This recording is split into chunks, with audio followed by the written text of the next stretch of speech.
Latar belakang. Pada dasarnya manusia meskipun berbeda jenis, suku, bangsa, dan ras, di hadapan Allah dan muka hakim semuanya sama.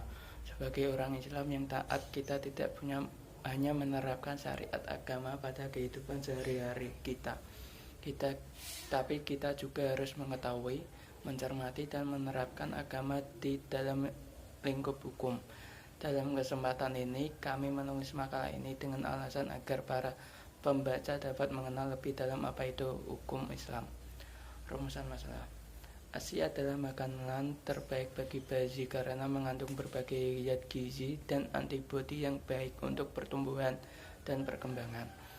Bayi yang mendapatkan ASI secara eksklusif terbukti lebih cerdas dan tidak mudah terserang penyakit. Menurut para ahli, saat lahir ke dunia, seorang bayi telah memiliki otak yang berkapasitas 100 miliar sel otak atau neuron dengan koneksi awal.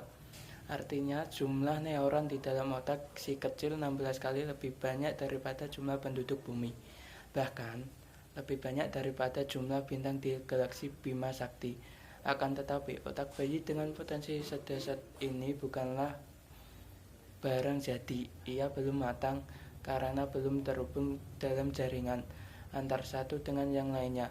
Ia membutuhkan sentuhan agar bisa berkembang secara optimal. Otak bayi masih berupa produk mentah yang belum selesai. Otak neonatal hanyalah sebuah lukisan berbentuk sketsa cetak biru yang sama sekali belum sempurna. Tangan-tangan lingkunganlah yang akan menyelesaikan atau membekalinya. Demikian ungkap Dr. Andes Jalaluddin Rahmat. Bagi bayi, khususnya dalam rentang usia 0-6 bulan, ASI adalah makanan utama sekaligus makanan paling sempurna. Komposisi gizinya sangat pas untuk mendukung proses tumbuh kembang bayi. Keseimbangan aneka zat gizi yang terkandung di dalam pun berada pada tingkat terbaik dan memiliki bentuk paling baik bagi tubuh bayi. ASI pun kaya akan sehari-hari makanan yang mempercepat pertumbuhan sel-sel otak dan perkembangan sistem saraf. Betapa tidak berkhasiat. ASI mengandung lebih dari 1000 jenis nutrisi. Itulah mengapa jumlah asupan zat gizi yang dibutuhkan bayi dapat terpenuhi secara seimbang dan berproporsional. Artinya jumlah protein, karbohidrat, dan lemak berkisar antara 10-15%, 60-70%, dan 20-25% dari kalori yang dibutuhkan per kilogram berat badan dapat terpenuhi. Penelitian para ahli pun menunjukkan bahwa ASI mampu memberikan perlindungan terhadap penyakit dengan menyediakan lingkungan yang ramah bagi flora normal atau bakteri baik. Keberadaan bakteri ini menghambat perkembangan bakteri, virus, dan parasit berbahaya. ASI pun mengandung taurin, DHA, dan AA yang sangat dibutuhkan oleh bayi yang baru lahir. Taurin merupakan asam amino kedua terbanyak dalam ASI yang berfungsi sebagai neurotransmitter dan membantu proses pematangan sel otak. Adapun DHA dan AA adalah asam lemak tak jenuh rantai panjang yang diperlukan untuk mengoptimalkan pembentukan sel-sel otak. Komponen-komponen gizi ini terkandung dalam ASI dalam jumlah yang mencukupi sehingga seorang bayi tidak memerlukan makanan tambahan hingga berusia 6 bulan. Itulah mengapa sehebat apapun susu formula tidak akan mampu menandingi kehebatan ASI, baik dari segi komposisi, kualitas, maupun proses penyerapannya oleh bayi. Dengan demikian, pemberian ASI eksklusif kepada bayi menjadi sebuah keharusan. Saya Vinda Aryani Putri Dewi, NIM 20201552. ASI menurut berbagai pandangan agama Islam. Susu merupakan makanan terpenting dan sumber kehidupan satu-satunya bagi bayi di bulan-bulan pertama usianya. Susu terbaik untuk anak adalah air susu ibu, karena dengan menyusui terjadilah kontak cinta dan kasih sayang antara ibu dan anak. Ibu adalah orang yang paling mampu memberikan cinta dan kehangatan yang sesungguhnya kepada anak dengan naluri keibuannya yang diberikan Allah kepadanya. Dengan menyusui, hubungan cinta dan kasih sayang antara ibu dan anak akan semakin erat dan akan membuat anak merasa tenang dan aman. Riwayat Ahlul Bait alaihi wasallam. Imam Amirul Mukminin Ali alaihi wasallam berkata yang artinya tidak ada air susu yang lebih berbarokah bagi bayi dari air susu ibunya sendiri. Riset ilmiah telah membuktikan bahwa ASI merupakan makanan terbaik bagi bayi. Selain itu, dengan menyusui, anak akan merasa aman dan tenang berada di dalam pelukan ibunya. Air susu dan ibu yang menyusui. Baik air susu maupun ibu yang menyusui berpengaruh pada perkembangan jasmani dan rohani anak. Ada beberapa kriteria bagi ibu. Susu yang dijelaskan oleh Imam Muhammad Baqir alaihi wasallam, susukanlah anak kalian pada wanita yang cantik dan jangan kalian susukan pada wanita yang buruk rupa, karena air susu akan berpengaruh pada parasnya. Ada larangan dari Ahlul Bait alaihi wasallam untuk menyusukan anak pada beberapa wanita, diantaranya wanita Majusi, dengan syarat mereka harus melarang wanita tersebut meminum minuman keras. Jika wanita ahlul kitab akan menyusui anakmu, pertama kali laranglah dia dari minuman keras. Riwayat Imam Ja'far Shadiq sallallahu alaihi wasallam. Imam Ja'far Shadiq sallallahu alaihi wasallam juga melarang kita untuk menyusukan anak pada wanita pelacur dan yang memiliki air susu hasil dari perzinaan. Hikmah dari larangan tersebut adalah karena air susu sangat berpengaruh pada kepribadian anak. Wanita pezina selalu hidup dalam keresahan hati dan ketidaktenangan. Dia selalu dihantui oleh perasaan bersalah dan berdosa pada Tuhan pada hari pertama terbentuknya janin di rahimnya. Semenjak saat itu sampai dia melahirkan, perasaan yang tidak menentu selalu hadir di hatinya. Kondisi jiwa dan mental seperti itu sangat berpengaruh pada kestabilan mental dan keseimbangan jiwa anaknya. Karena itulah air susu anak hasil zina pun tidak baik bagi anak kita. Dalam sebuah hadis disebutkan bahwa Rasulullah Shallallahu Alaihi Wasallam mengingatkan kita berhati-hati terhadap air susu wanita pelacur dan wanita gila. Beliau bersabda yang artinya, jagalah anak kalian dari air susu wanita pezina dan wanita gila, karena air susu meninggalkan kesannya pada anak tersebut. Kesehatan lingkungan dalam Islam. Dalam Al-Quran, istilah nasafah, sementara dalam hadis kata nasafah dapat dilihat dalam riwayat al-nasafatu minal iman. Dalam hadis, istilah yang digunakan dalam istinja, istimar atau ketika tidak ada air. Dalam sebuah hadis dari Abu Hurairah disebutkan, tanadofu bikullina istata'tum finan lahata ala banai islama ala nadofati walayyat kulu jannataila kulu nadlifi. Artinya, bersihkanlah segala sesuatu semampumu kamu. Sesungguhnya Allah Ta'ala membangun Islam ini di atas dasar kebersihan dan tidak akan masuk surga kecuali setiap yang bersih. Hadis riwayat At-Tabrani.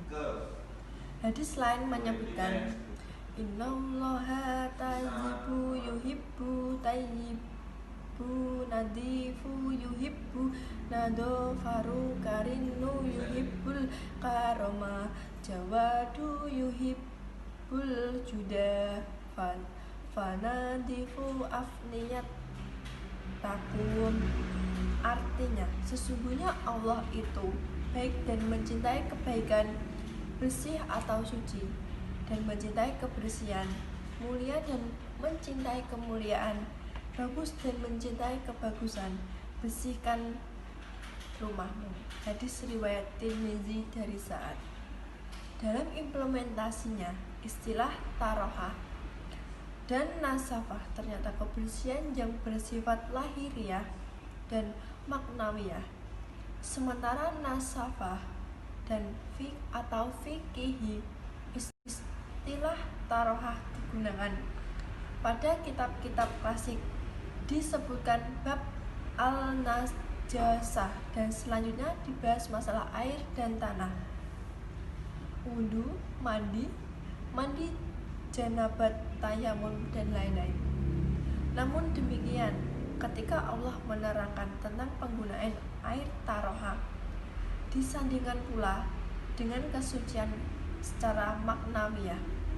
Dimaksud dengan maknawiyah ialah kesucian dari hadas, baik hadas besar atau kecil, sehingga dapat melaksanakan ibadah seperti sholat dan tawaf. Kebersihan yang digunakan juga nasafah, istinja, dan isti'mar. Aspek kebersihan dalam Islam. Bersih secara konkret adalah kebersihan dari kotoran atau sesuatu yang dinilai kotor. Kotoran yang melekat pada badan, pakaian, dan tempat tinggal. Umpamanya, badan terkena tanah atau kotoran tertentu, maka dinilai kotor secara jasmaniah. Tidak selamanya tidak suci. Jadi ada perbedaan antara bersih dan suci. Mungkin ada orang yang tampak bersih tetapi tak suci. Namun yang kotor dapat mengakibatkan gangguan kesehatan. Hadis-hadis yang menjelaskan atas kepedulian Rasul terhadap kebersihan dan kesehatan lingkungan sebagai berikut. Kebersihan lingkungan sebagian dari iman. Hadis yang diterima dari Abu Hurairah artinya iman itu adalah 69 cabang, maka yang utamanya ialah kalimah la ilaha illa Allah, dan yang paling rendahnya ialah membuang kotoran dari jalan, dan malu itu cabang dari keimanan. Hadis riwayat Muslim, Abu Daud, Al-Nasai. Kebersihan lingkungan adalah sedekah. Hadis yang diterima dari Abu Hurairah artinya setiap salamku dari orang-orang adalah sedekah. Setiap hari yang terbit matahari sehingga dia adil antara dua orang adalah sedekah, dan menolong orang atas kendaraannya, memangkunya atau mengangkat barang-barangnya adalah sedekah, dan kalimah yang baik adalah sedekah, dan setiap langkah yang dilangkahkan untuk sholat adalah sedekah, dan menunjukkan jalan adalah sedekah, dan membuang gangguan dari jalan adalah sedekah. Hadis riwayat Ahmad. Mengotori tempat ibadah perbuatan tidak senonoh. Hadis diterima dari Abu Dzar dari Nabi Shallallahu Alaihi Wasallam bersabda, artinya disodorkan padaku amal yang umatku yang baiknya dan yang buruknya, maka aku dapatkan yang baik-baiknya adalah gangguan dari jalan drag. Aku dapatkan sejelek-jeleknya adalah mendahak di masjid. Hadis riwayat Al-Tahabrani. Memelihara kebersihan adalah suatu kebaikan. Hadis diterima dari Abu Darda yang artinya barang siapa yang membuang dari jalan umat Islam sesuatu yang mengganggu mereka, maka akan dicatat oleh Allah Subhanahu wa taala perbuatan itu kebaikan, dan barang siapa yang catat kebaikannya oleh Allah Subhanahu wa taala, maka akan dimasukkan ke dalam surga. Hadis riwayat At-Tabrani. Peduli lingkungan termasuk kasih sayang pada orang lain. Hadis dari Ibnu Adi artinya Rasulullah melarang seorang buang air di bawah pohon berbuah di tepi sungai atau yang mengalir. Hadis riwayat Ibnu Adi. Untuk kesegaran jasmani atau kesehatan perlu memelihara lingkungan hidup. Al-Quran dan hadis banyak menggunakan lafal atau kosakata taharah yang mengindikasikan pada kesucian badan dari kotoran dan najis. Dalam surat Al-Maidah ayat 6 dan surat An-Nisa ayat 43, ayat tersebut mewajibkan wudu atau mandi sebelum sholat. Tamak mengandung dua makna sekaligus, yaitu taharah secara hissiyah jasmaniyah atau konkret nyata karena dibersihkan oleh air, dan tarohah maknawiyah atau abstrak karena dibersihkan dengan air atau tanah ketika air itu tidak ada. Dikatakan dua makna, sesungguhnya Allah adalah pengampun dan penyayang. Pada akhir surat An-Nisa ayat 43, karena wudhu dan mandi juga sholat adalah jalan membersihkan dosa. Rasulullah berkata, artinya tidak ada seorang laki-laki berwudhu, baik wudhunya terus sholat 2 rakaat, maka ia diampuni dosanya. Hadis riwayat Bukhari.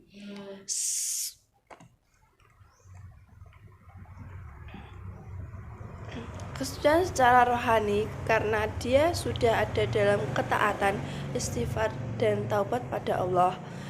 Dalam kehidupan sehari-hari, suci ini diungkapkan kepada seseorang yang haid atau dalam keadaan junub.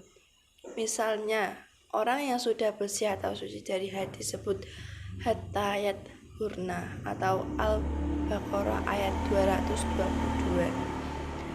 Sebagaimana disebutkan terdahulu bahwa kebalikan dari taharah adalah najasah atau najis. Dalam ungkapan lain ada juga ungkapan danas kotor. Dalam Islam istilah najis terkonsep dalam fuqaha. Di kalangan fuqaha, najis digolongkan pada najis mughalladah dan mukhafafah. Dikatakan mughalladah karena dalam membersihkannya di samping menggunakan air sebanyak 7 kali, juga najis mukhafafah, yaitu najis yang cukup dicuci dengan sekali atau 2 kali.